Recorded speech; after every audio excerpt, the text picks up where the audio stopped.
silence. Not the peaceful kind, the kind that screams. Arjuna's declaration, "I will not fight," still hung in the air like smoke from a funeral pyre, but the battle hadn't even begun, and already something had died. His certainty, his identity, everything he thought he was. Have you ever said something you can't take back? Those words that change everything the moment they leave your mouth? This is the aftermath. The deafening quiet after you've crossed a line you can't uncross. His hands wouldn't stop shaking. The hands that had never trembled. The hands that could thread an arrow through a needle's eye while riding a galloping horse.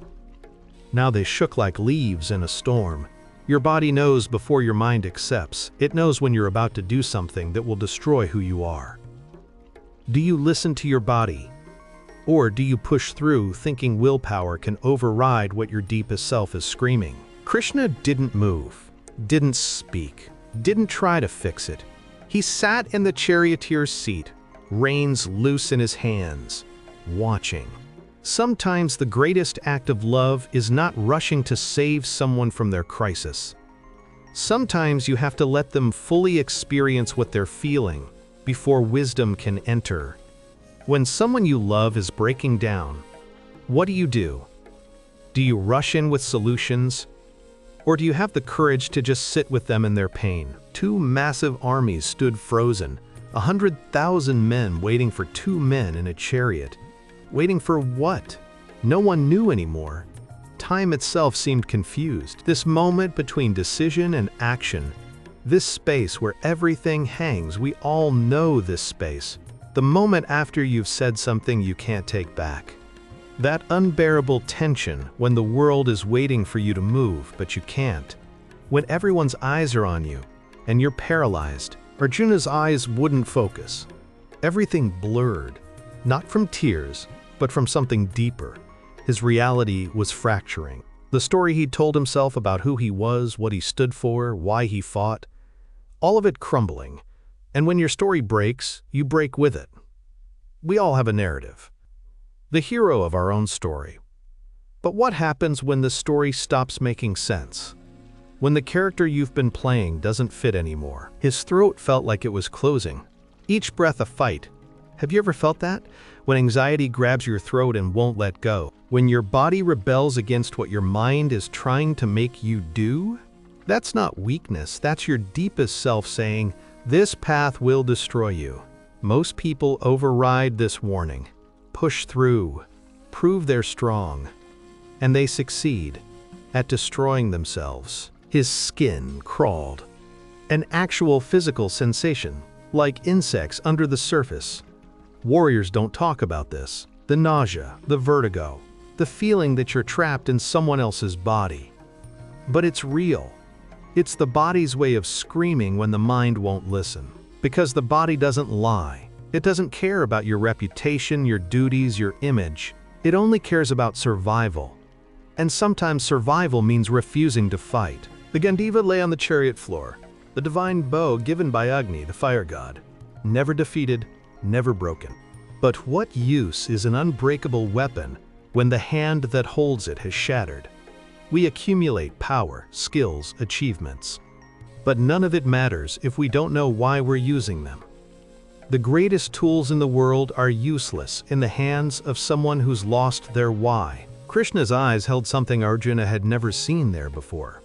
Not pity, not disappointment, recognition. Like he was seeing something he'd been waiting for.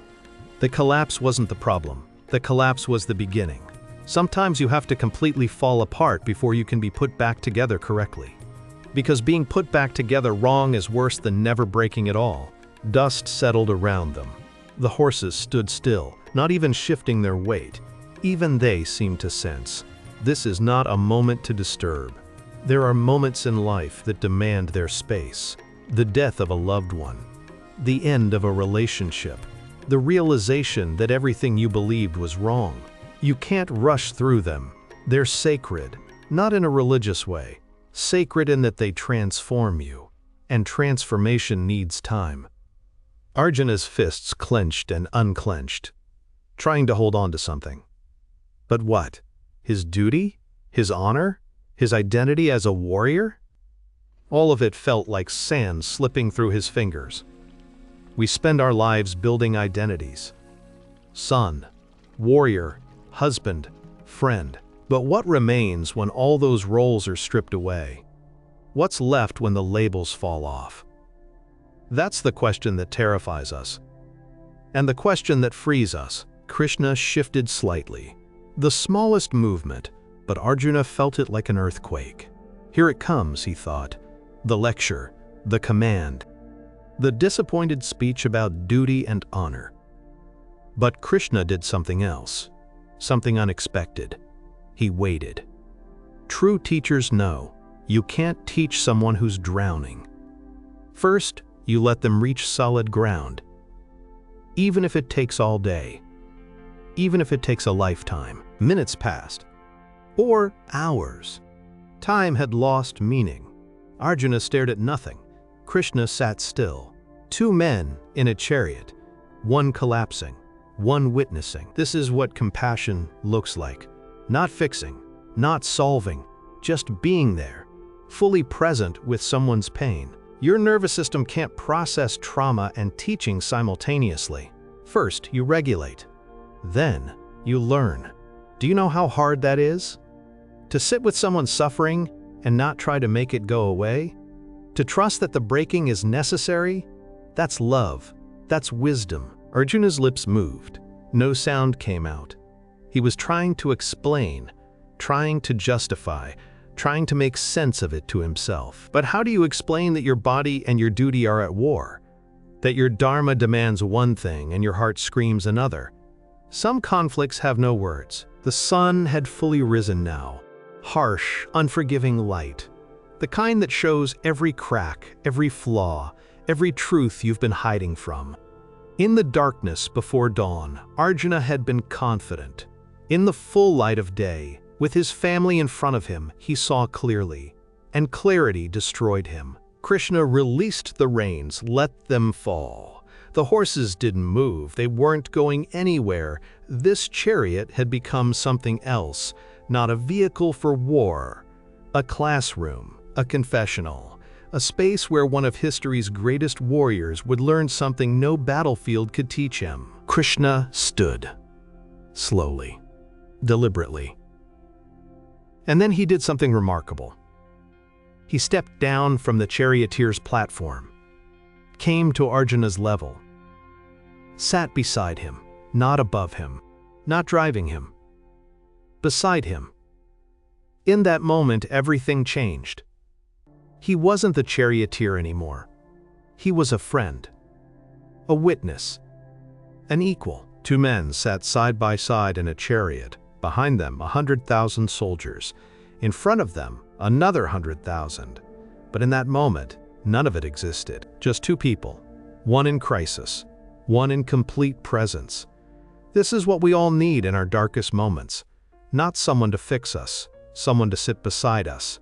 Not advice, not lectures, not solutions. Just a human being who can look at us falling apart and not look away. Krishna spoke, his first words. But they weren't what anyone expected. Not a command, not a teaching, not a solution, just a question. The simplest, most profound question you can ask someone who's falling apart. The only question that matters. Because transformation doesn't begin with answers. It begins when someone finally asks you the question that gives you permission to tell the truth. Tell me, Arjuna, what do you feel? Not what you should feel, not what's right or wrong. What do you actually feel right now? Because only truth heals. Only honesty opens the door to wisdom. And the greatest teaching in history was about to begin. Not with answers, with a question. 3 words that changed everything.